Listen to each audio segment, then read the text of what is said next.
Hola, ¿qué tal? Hoy vamos a revisar el tema de farmacocinética. La farmacocinética es el estudio del movimiento de un fármaco a través del organismo. Esto nos permite precisamente conocer qué es lo que hace el organismo con el fármaco. Nos ayuda a comprender cuando se presentan efectos colaterales. Nos ayuda a identificar si existen barreras o obstáculos para que el fármaco llegue a las células blancas, o sea, sobre las que ejerce su efecto. Sabemos que la barrera principal de un fármaco es cruzar membranas, y hablamos desde la membrana mucosa en el estómago o el intestino, las membranas incluso celulares, la salida de los vasos sanguíneos, las membranas endoteliales, en fin. También sabemos que los fármacos que son ingeridos vía oral, o sea, por la vía enteral, son sujetos de ácidos y enzimas que los pueden degradar. Y también, como algunos productos se consideran extraños para el cuerpo, pues el cuerpo va a intentar excretarlos. Y para esto también van a entrar en juego los fagocitos, porque identifican precisamente estos materiales como un cuerpo extraño y lo van a tratar de eliminar. En la farmacocinética, en lo general, se consideran 4 procesos. Un proceso de absorción, obviamente la parte de la ingestión y por dónde. La distribución, cómo es que se va a mover el medicamento en el cuerpo. El metabolismo que precisamente sufre el medicamento y los efectos que produce en el organismo. Y finalmente, por dónde va a ser excretado. Entonces, aquí podemos observar varios sitios de absorción, ¿no? Ya sea el estómago, el intestino, también puede ser intravenoso. Vemos cómo se distribuye a través del torrente sanguíneo, pasa por unos órganos como el hígado para metabolizarse principalmente, y finalmente también se va a excretar principalmente por la vía renal y a través de las heces. Entonces, la absorción implica el movimiento del fármaco desde el sitio donde fue administrado, su paso a través de membranas corporales hacia los líquidos circulantes, y con esto es llevado a las células blanco. Esto generalmente determina el tiempo que tarda en ocurrir el efecto del fármaco. Por eso se habla en algunos casos de que algunos fármacos por vía intravenosa son más rápidos que por vía oral. ¿Qué factores van a influir en la absorción? Primero, como lo mencioné antes, la vía de administración. Segundo, la presentación. No es lo mismo un jarabe, un gel, una pastilla, una cápsula, si trae una capa para retardar su absorción o no, o una capa protectora. La dosis, por supuesto. En el caso del intestino, sobre todo la motilidad o cómo se mueve el intestino. Si hay una motilidad aumentada, menos tiempo habrá de contacto del fármaco y se podrá o se eliminará más rápido. Las mismas enzimas del tracto digestivo, y cuando es por vía intramuscular, es muy importante el riego sanguíneo que existe en el lugar. Por eso se escogen ciertos músculos que son mejores o son sitios predilectos para la administración, porque tienen un buen aporte sanguíneo. ¿Qué otros factores encontramos? Para empezar, el grado de ionización del fármaco. Por ejemplo, en el ácido del estómago, la aspirina se encuentra no ionizada y se absorbe con facilidad. Sin embargo, cuando ya se ioniza, en el intestino delgado, por ejemplo, ya no se absorbe tanto. El pH también es un factor que influye en la absorción. Otra cosa muy importante, interacciones entre fármacos o interacciones entre fármacos y alimentos. Hay algunos fármacos que, por ejemplo, se te indica tomarlo antes durante o después de los alimentos. No es una ocurrencia, es porque se va a absorber de una mejor manera. Hay algunos que dicen, no, específicamente tómatelo y tienes que agregar, por ejemplo, algún alimento con grasa. Y esto va a hacer que el fármaco se absorba mejor. Entonces hay que tener muy en cuenta estas indicaciones cuando se dan de cuándo tomarlo en relación con los alimentos o en relación con otros fármacos. Hay fármacos que deben ser antes o durante o después de un alimento y no nada más decir, bueno, si estoy tomando 3 medicamentos me tomo los 3 juntos, así me evito el olvido y es más fácil para mí. No, cada fármaco tiene sus características especiales. Y otra cosa que hay que tomar en cuenta es que también puede interferir la ingestión de algunos otros tipos de alimentos, por ejemplo, que contengan suplementos dietéticos o incluso productos de tipo herbolario. No es una cuestión sencilla. Aquí, por ejemplo, vemos el ácido acetilsalicílico. Con el ácido que hay en el estómago, ¿sí? Está primeramente no ionizado, ¿sí? Hay un pH de 2 muy ácido y permite la absorción. Sin embargo, ya a nivel del intestino delgado, cuando se une a bicarbonato, aumenta su pH, se ioniza el ácido acetilsalicílico y ya no se absorbe de la misma manera. Distribución. Ya habíamos comentado, entonces es el transporte o cómo se mueve la sustancia en el organismo. Y aquí el factor importante es el aporte sanguíneo que hay hacia los tejidos corporales, donde estamos buscando las células blanco hacia las que van a hacer efecto o las que van a hacer el efecto gracias al fármaco. Entonces, la propiedad física del propio fármaco también influye en su desplazamiento, si es un fármaco liposoluble o es un fármaco hidrosoluble. La distribución, entonces, es este transporte a través de todo el cuerpo, es dependiente de las propiedades físicas del fármaco. Y en el tema de los tejidos, hay tejidos que tienen una gran afinidad, o sea, una atracción hacia ciertos medicamentos y otros donde es difícil llegar. Y por eso hay varias presentaciones de los fármacos. Si no, pues todos, para hacerlo fácil y sencillo, en todos los casos habría solamente tabletas o jarabes.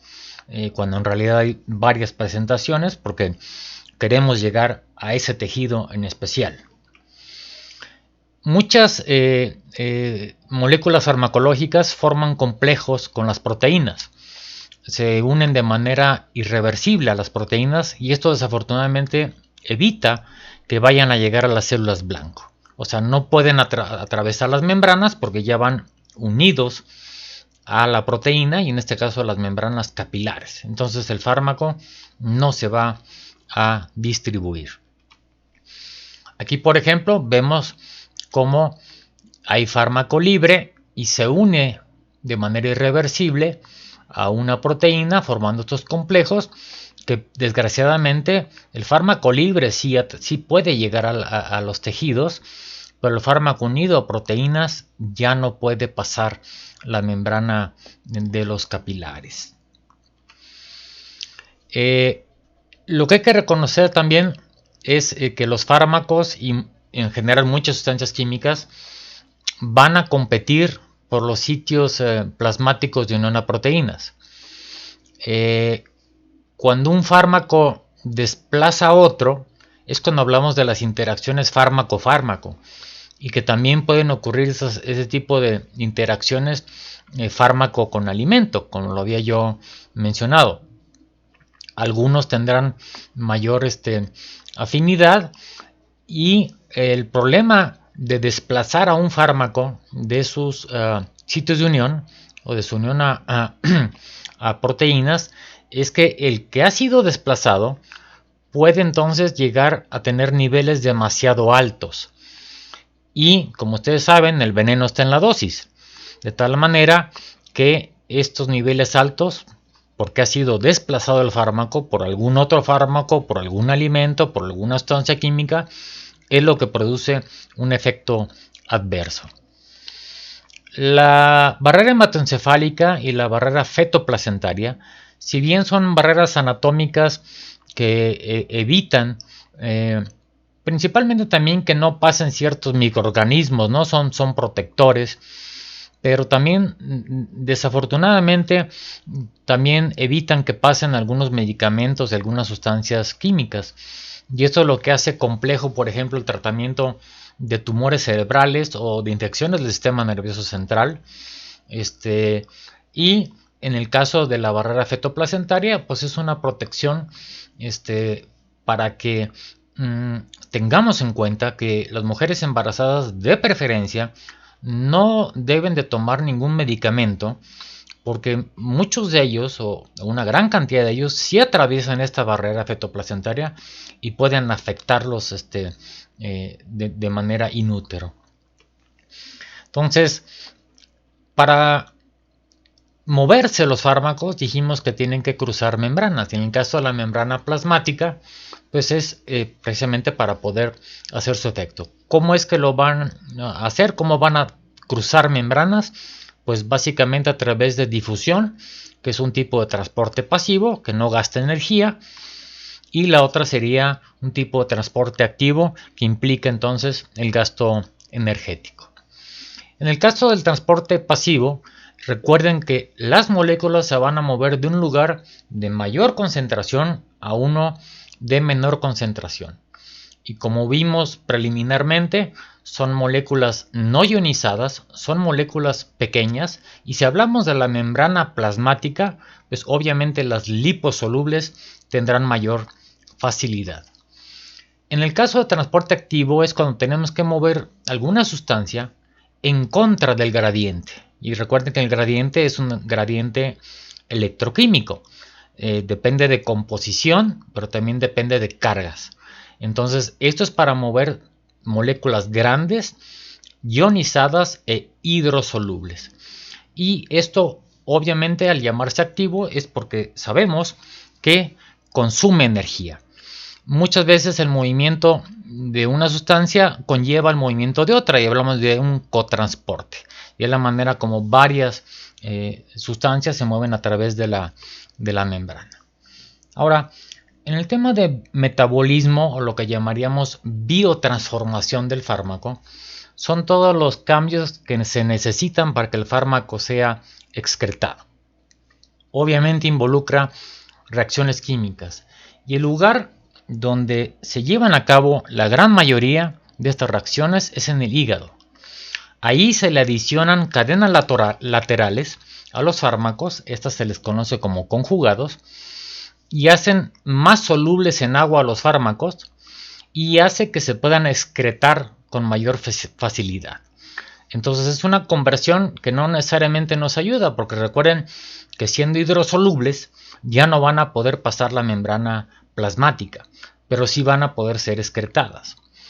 Entonces, en el hígado sufren principal transformación por medio de un sistema llamado microsomal hepático o sistema P450, que básicamente lo que hace es que uno nos inactiva el fármaco, dos, al añadir las cadenas laterales nos hace que lo podamos excretar, ¿sí? Entonces se añaden estos conjugados mediante reacciones de hidrólisis y hay algunos fármacos que están en una fase precursora, es un profármaco y no tiene actividad farmacológica a menos que primero el cuerpo los metabolice y los convierta en una forma activa. Entonces no todo el conjunto de efectos que suceden en el hígado son negativos.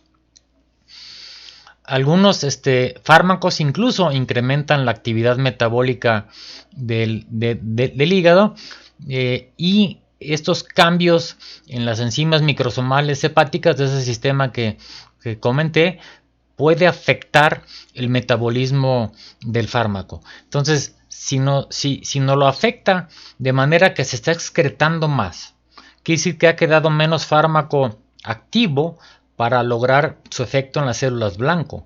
Entonces tal vez sea necesario aumentar la dosis.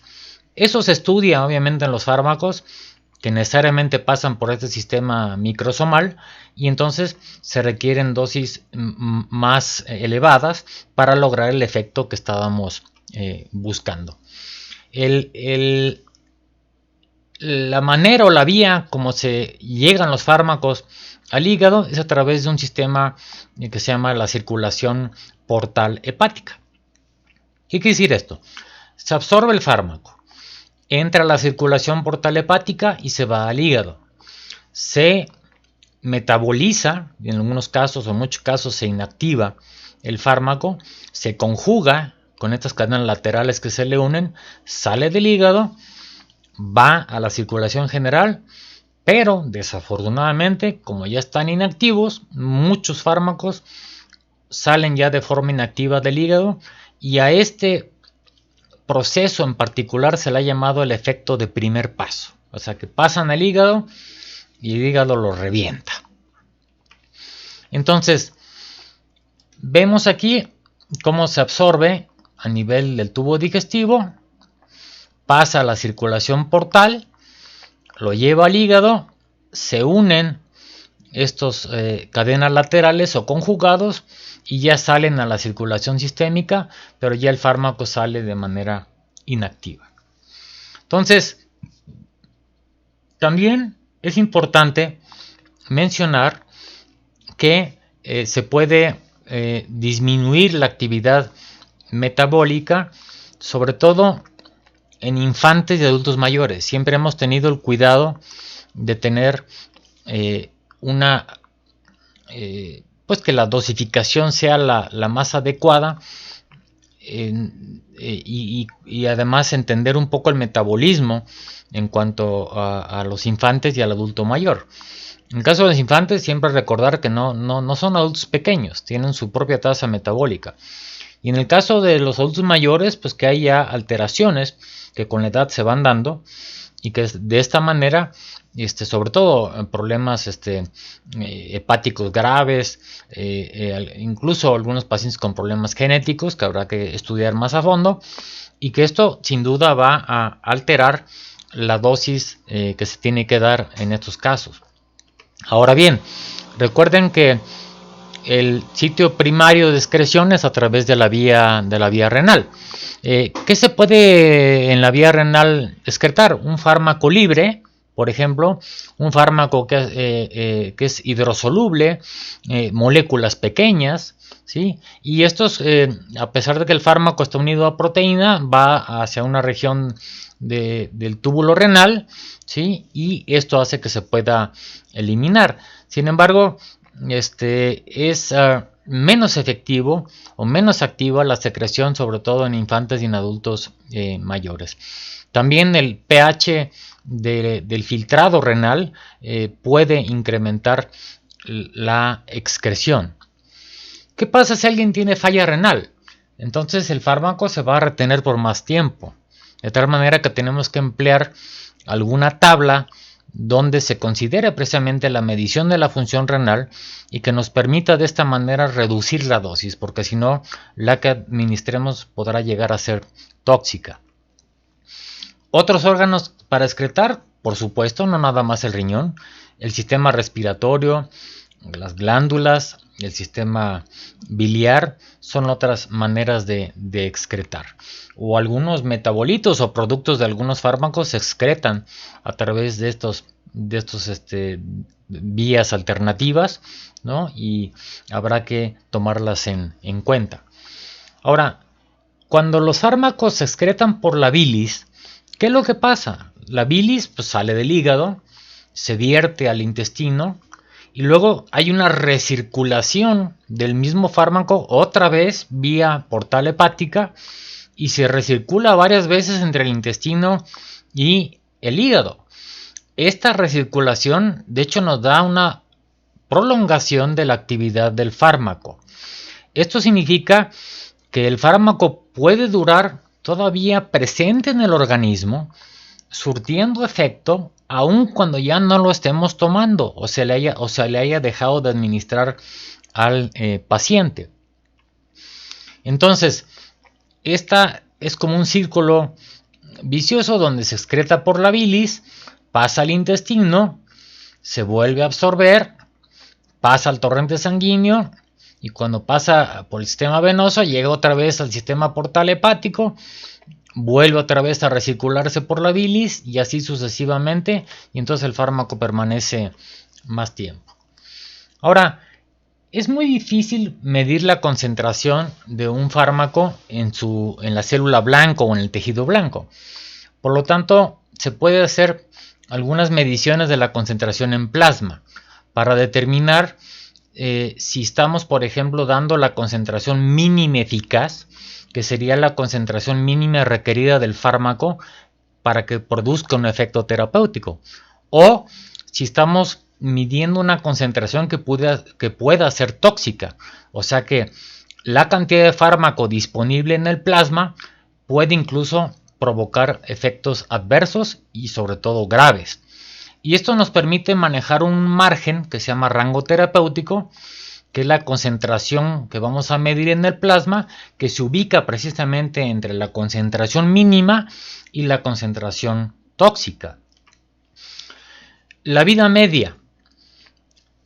También se mide cuánto dura, ¿sí?, el fármaco activo en el plasma. A mayor vida media habrá un retardo en la excreción, es más difícil excretarlo. La vida media es útil porque nos determina, primero, la dosis que vamos a emplear de un fármaco, pero también la frecuencia.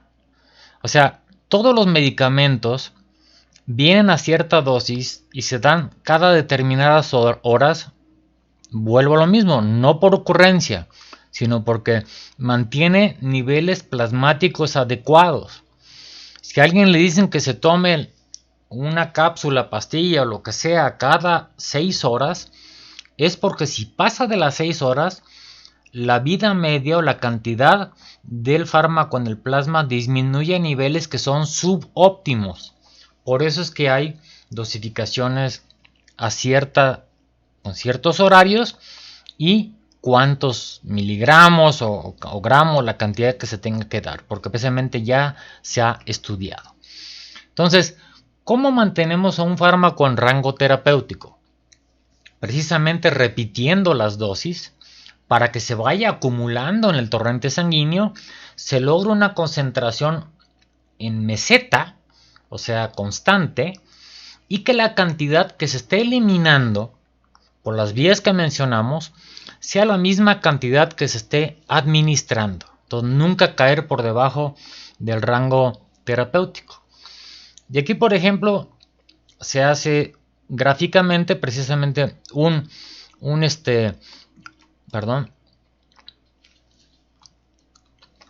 aquí se observa un fármaco que se administra, va subiendo la cantidad en plasma y aquí inicia su acción. Se sigue administrando, aquí ya está al máximo, ¿sí? Pasa el tiempo y comienza a bajar. Entonces nos tenemos que mantenernos aquí arriba, dentro de este rango, entre lo mínimo que está aquí y lo tóxico que está acá arriba. Por aquí nos tenemos que manejar, ¿sí?, con la concentración siempre constante. Precisamente aquí en estamos comparando dos fármacos. Un primer fármaco que se dio en pequeñas, este es tiempo aquí abajo, una dosis pequeña, otra dosis pequeña, otra dosis pequeña. Y si se fijan, hasta la cuarta dosis, aquí dice 48 horas, entramos al rango terapéutico y luego seguimos dando cada determinado tiempo para que se mantenga más o menos plano o en meseta. Comparado con este fármaco que se dio una dosis alta de inicio para que logre alcanzar o caiga en el rango terapéutico inmediatamente y luego dar unas dosis que se llaman de mantenimiento. Y eso también es importante comentarlo para ciertos fármacos. Porque la dosis de carga dosis o llamada también de impregnación o de ataque o de choque, es una cantidad mayor del fármaco. Yo creo que muchas veces han escuchado ustedes que alguien receta y dice, mire, primero se va a tomar 2 y luego va a continuar tomándose una cada 8 horas. Tampoco es una ocurrencia del médico o de quien lo prescribe decir, bueno, va, pues que se tome 2 de inicio. No, se toma 2 de inicio porque es una dosis de carga. ¿Para qué? Para que se llegue uno a la dosis terapéutica y se mantenga en ese rango y se logre esa meseta que estamos buscando. O sea, queremos que actúe más rápidamente y que se mantenga en niveles. Y luego viene la dosis de mantenimiento. Si ya con una dosis de impregnación logramos que caer en el rango terapéutico, pues ahora queremos seguir dando el medicamento a espacios o a intervalos regulares para que se mantenga se mantengan sus niveles en plasma de manera constante y estén proporcionando el efecto que estamos buscando, siempre teniendo en mente que hay que estar en el rango terapéutico, o sea, entre la concentración mínima eficaz y la concentración tóxica. Si seguimos las indicaciones o si el paciente sigue las indicaciones de cómo debe tomarse, esto va a evitar muchos problemas que la gente luego suspende medicamentos, olvida ciertas tomas y el medicamento obviamente no va a lograr la respuesta que estábamos buscando. Muchísimas gracias por su atención.